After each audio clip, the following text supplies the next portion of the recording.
दिवसीय शीतकालीन यात्रा पर उत्तरकाशी पहुंचे प्रधानमंत्री नरेंद्र मोदी ने मुखवा और हर्षिल से उत्तराखंड में शीतकालीन तीर्थाटन और पर्यटन की जोरदार ब्रांडिंग की है। प्रधानमंत्री ने तीर्थ यात्रियों, पर्यटकों से लेकर कॉरपोरेट और फिल्म उद्योग तक को विंटर सीजन में उत्तराखंड आने का निमंत्रण दिया।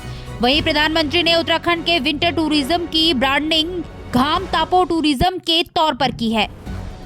इसके साथ ही प्रधानमंत्री ने उत्तराखंड से अपना आत्मीय लगाव व्यक्त करते हुए कहा कि वो जीवन दायिनी मां गंगा के शीतकालीन गद्दी स्थल पर अपने परिजनों के बीच पहुंचकर धन्य महसूस कर रहे हैं। मां गंगा की कृपा से ही उन्हें दशकों तक उत्तराखंड की सेवा का सौभाग्य मिला। पीएम ने दार्शनिक अंदाज में कहा कि उन्हें कुछ महीने पहले अनुभूति हुई कि जैसे मां गंगा ने उन्हें गोद ले लिया है। अब अपने बच्चे के प्रति मां गंगा का दुलार ही है कि वो आज खुद मुखवा गांव पहुंच पाए हैं। पीएम ने कहा कि वो हर्षिल की धरती पर आकर अपनी दीदी भूलियों को भी याद कर रहे हैं, क्योंकि वो उन्हें हर्षिल की राजमा और अन्य लोकल प्रोडक्ट भी भेजती रहती हैं। प्रधानमंत्री ने कहा कि शीतकालीन तीर्थाटन पर्यटन के माध्यम से उत्तराखंड की आर्थिक सामर्थ्य को साकार करने में बहुत बड़ी मदद मिलेगी।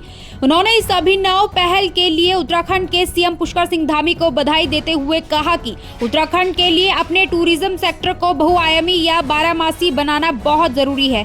वो चाहते हैं कि उत्तराखंड में कोई भी पर्यटन सीजन ऑफ नहीं रहे, बल्कि हर सीजन में टूरिज्म ऑन रहे। सर्दियों के सीजन में होटल, रिजॉर्ट, होम स्टे खाली पड़े हैं। यह असंतुलन साल के बड़े हिस्से में उत्तराखंड की आर्थिकी को सुस्त कर देता है।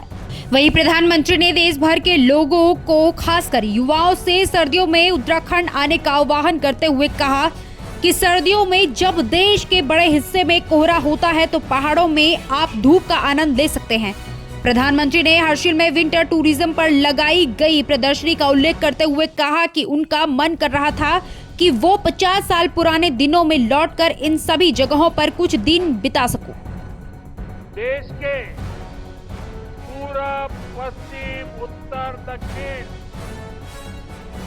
और मध्य भी हर कोने के लोगों से, खासकर युवा पीढ़ी से और मां गंगा के मायके से, इस पवित्र भूमि से देश की नौजवान पीढ़ी को विशेष रूप से आह्वान कर रहा हूं, आग्रह कर रहा हूं। साथियों, सर्दियों में देश के बड़े हिस्से में जब कोहरा होता है, सूर्य देव के दर्शन नहीं होते, तब पहाड़ों पर धूप का आनंद मिल रहा होता है। एक स्पेशल इवेंट बन सकता है। और गढ़वाली में से क्या कहेंगे? घाम तापो पर्यटन।